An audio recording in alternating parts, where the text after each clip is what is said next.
Bienvenue dans cette nouvelle vidéo et on la commence pas en France mais au Maroc. Je suis partie pendant une semaine visiter ma belle famille à Casablanca et du coup je voulais commencer ce petit vlog, cette petite vidéo par quelques paysages sur place. Je suis partie beaucoup me balader dans la forêt de Bouskoura qui est une grande forêt à Casablanca et c'était marrant parce que du coup là on est en plein mois de février et du coup il y a beaucoup de pluie là-bas au Maroc depuis le début de l'hiver et c'est fou à quel point les paysages sont tellement différents. Moi j'ai plutôt eu l'habitude de venir en automne ou alors carrément en été et c'est vrai que les forêts sont quand même très sèches, il y a peu de plantes et au final il y a beaucoup plus de diversité dans les végétaux là en plein mois de février que pendant l'été ou pendant le printemps, contrairement à ce qu'on peut retrouver dans les pays européens ou juste en France. Donc du coup c'était vraiment génial de pouvoir voir des paysages aussi verts et aussi riches en végétaux. J'ai pu faire quelques petites cueillettes, j'ai découvert un arbre qui était l'eucalyptus avec son écorce colorée d'un beau rouge foncé. J'en ai pris un petit peu pour peut-être tester de faire de la couleur avec. Je suis super contente. Et puis de retour en France, j'ai rangé tout mon atelier, j'ai fait un grand ménage, de quoi bien commencer la semaine. Et moi je vous laisse tout de suite avec l'introduction de cette vidéo. Je suis rentrée au Maroc depuis environ une semaine, donc là on se retrouve dans l'atelier à Aix-en-Provence. Je suis super contente de tourner cette nouvelle vidéo et de pouvoir vous emmener avec moi dans les nouvelles aventures qui vont m'arriver dans cet atelier. Donc j'ai quelques petites choses là qu'on va faire ensemble pendant cette vidéo à l'atelier. La première chose c'est que j'ai reçu ma première commande Studio Mimosa. Donc Studio Mimosa c'est le studio de création que j'ai fondé pour faire mes créations en encre végétale. C'est la première réelle commande de Studio Mimosa parce que j'ai déjà fait des commandes autres mais ça n'avait aucun rapport avec les encres végétales. Et là je suis trop contente parce que c'est la première commande où on me commande du tissu décoré à la main en encre végétale. Ça fait à peu près une semaine que j'ai envoyé mon portfolio et que je l'envoie un peu tous les jours au compte-gouttes à des nouvelles personnes, des marques de papeterie pour le moment. Donc je suis super contente d'avoir reçu une réponse positive. Puis j'ai aussi reçu beaucoup de réponses qui sont pas forcément positives dans l'instant T, c'est-à-dire que c'est pas des personnes qui m'ont dit ok je vous commande 3 mètres de tissu, mais j'ai quand même eu beaucoup de réponses et beaucoup de réponses en me disant que ils gardaient ça en coin de leur tête, qu'ils gardaient mon contact dans un coin de leur tête, que mon travail était joli, que ce que je faisais c'était beau, etc. Donc ça m'a fait super plaisir d'avoir des retours comme ça. Je pense que j'ai aussi bien ciblé mon envoi et mon portfolio est aussi bien ciblé par rapport aux personnes avec qui je l'envoie. Donc j'ai hâte de continuer à l'envoyer. Je vais aussi l'envoyer à des plus grosses marques de papeterie pour viser peut-être de plus grosses commandes. Donc voilà, et on va aussi commencer à organiser les ateliers pour enfants dont je vous parlais dans ma première vidéo que j'ai sortie début janvier, qui parlait du fait que j'ai envie de commencer à faire des ateliers pour les enfants cette année, et j'ai pas envie d'attendre, et je me suis fixée comme date de faire les premiers en mars. Donc là la semaine prochaine on est dimanche, la semaine prochaine donc à partir de demain j'ai envie de vérifier mon statut, toute la partie législation, donc c'est pas trop fun mais je vais vérifier dans mon coin puis après je vous en reparlerai. J'ai vraiment envie de vérifier tout ça et puis de terminer mon prospectus pour pouvoir l'envoyer et l'imprimer.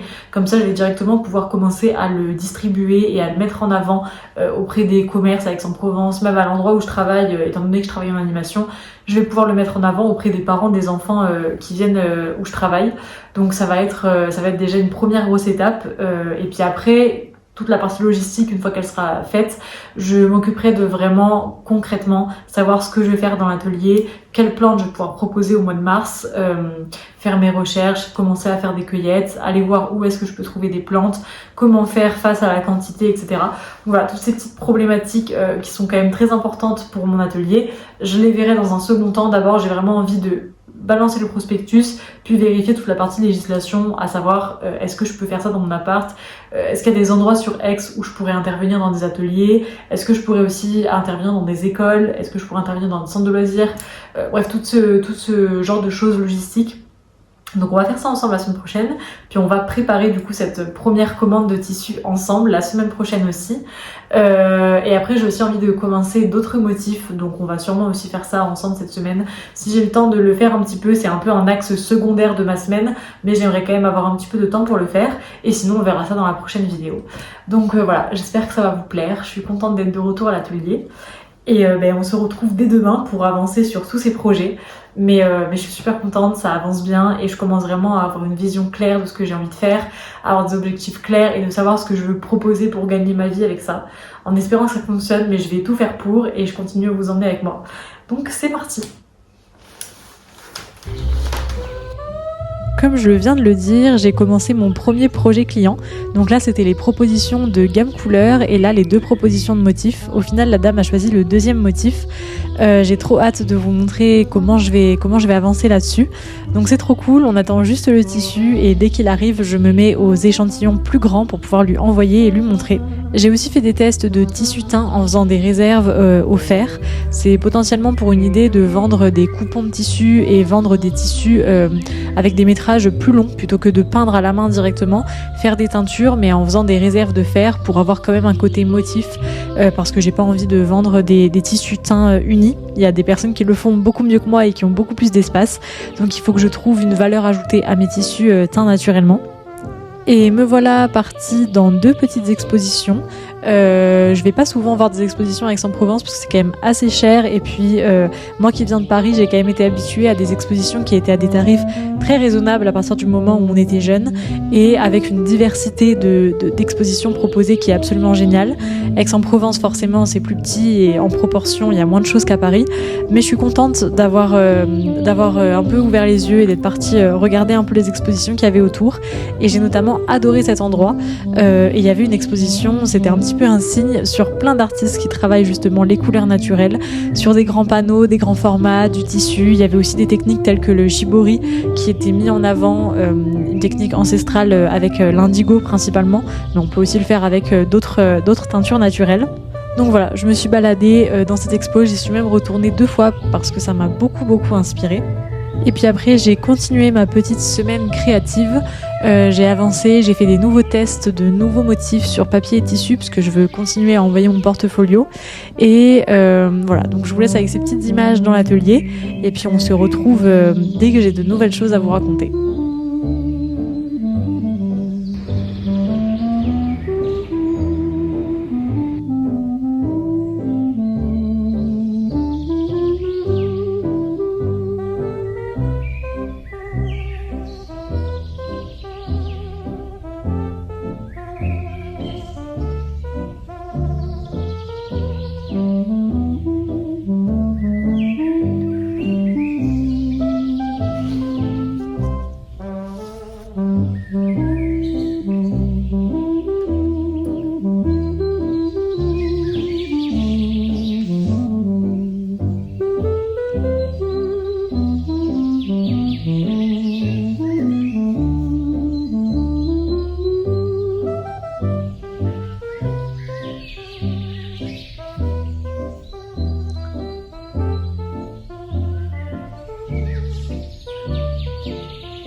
Bon, je viens de rentrer de la cueillette. On est à peu près vendredi en fin d'après-midi, il est environ 17h.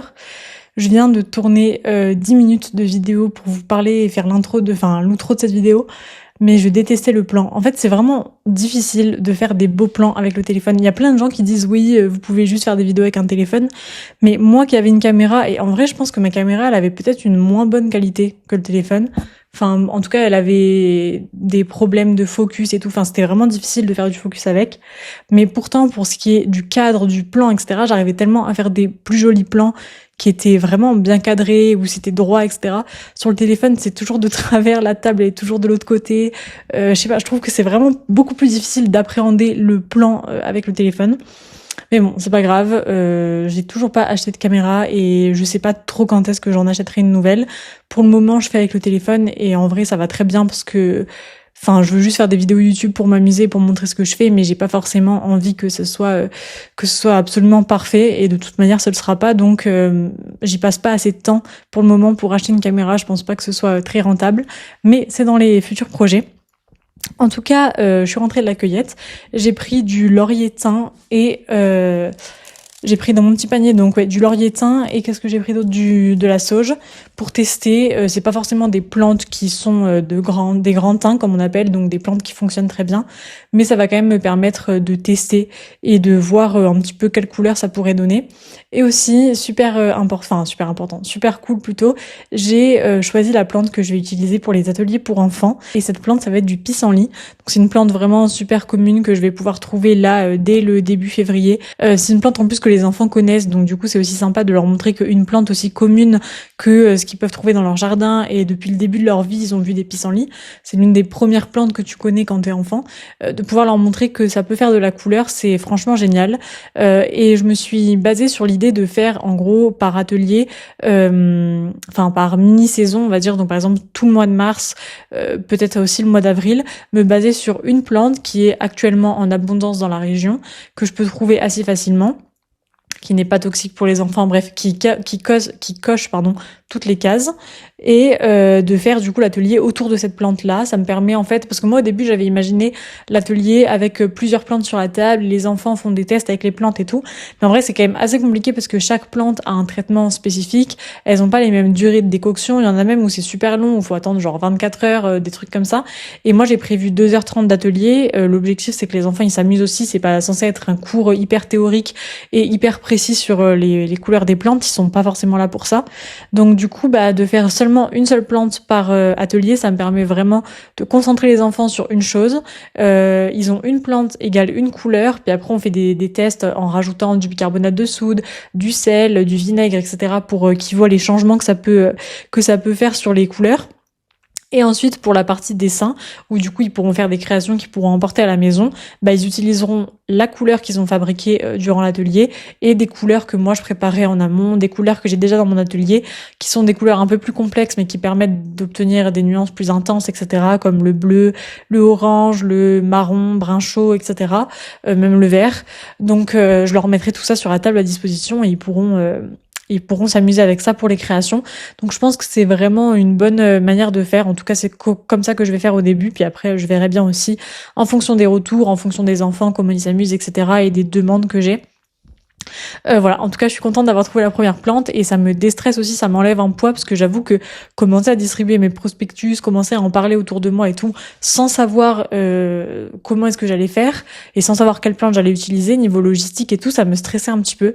Donc le fait d'avoir trouvé ça, je trouve ça génial. Ensuite, pendant la semaine, je vous ai montré un petit peu, mais j'ai avancé du coup sur des nouveaux motifs. Vraiment, je les trouve super beaux, surtout celui-ci. Je trouve que celui-là, je sais pas, il a quelque chose d'assez enfantin, mais de super intéressant. Ces deux-là aussi, j'aime beaucoup celui-ci, avec le fond, en plus de ça, en dégradé de couleurs. Donc voilà, franchement, je suis trop contente d'avoir avancé là-dessus. Et en plus, c'est des motifs qui sont partis de mon carnet de croquis que j'ai commencé à bien remplir là ces derniers temps. Pour ce qui est de la commande client dont je vous parlais au début de la vidéo, on va pas la traiter ensemble pendant cette vidéo, parce que là, en fait, je viens de recevoir les tissus. Donc je viens de les recevoir vraiment aujourd'hui. C'est les tissus de chez Fibre Bio qui sont vraiment géniaux parce que ils sont vraiment déjà bio et plutôt éthiques dans leur production, mais ils ont aussi la partie, c'est vraiment fait pour les teinturiers, donc du coup ils ont pas d'après, les tissus n'ont pas d'après, il y a pas besoin de les laver quand on les reçoit, il y a juste besoin de les mordancer et on peut directement les utiliser pour les teindre, etc. Donc c'est vraiment génial. Ça fait quelques fois que j'utilise leurs tissus et franchement je suis vraiment contente. Et là la dame a flashé sur un tissu que j'ai utilisé qui vient de chez eux, donc j'en ai racheté les mètres qu'il faut en comptant une marge pour les échantillons. Et je vais lui faire du coup les échantillons lundi et puis je lui enverrai les échantillons et une fois qu'elle aura validé, on commencera la production. Mais je pense que je ferai une vidéo à part là-dessus où vraiment je montrerai en détail tout ce que je fais pour cette première commande.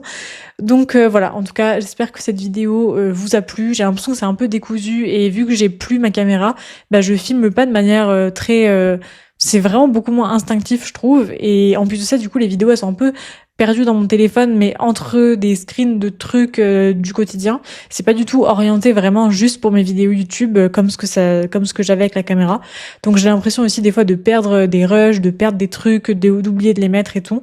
Donc bon, j'ai quand même hâte de retrouver du matériel pour pouvoir faire des vidéos qui soient quand même beaucoup plus qualitatives et beaucoup plus attractives pour moi, parce que là je prends du plaisir à faire le montage toujours, mais à filmer beaucoup moins avec le téléphone. Donc bon.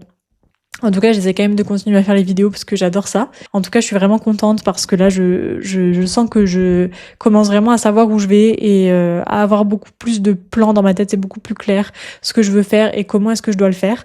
Donc, je suis contente aussi de pouvoir partager tout ça. Et voilà. À très vite. Je vais vous laisser sur quelques images de ma petite cueillette et on se dit à bientôt.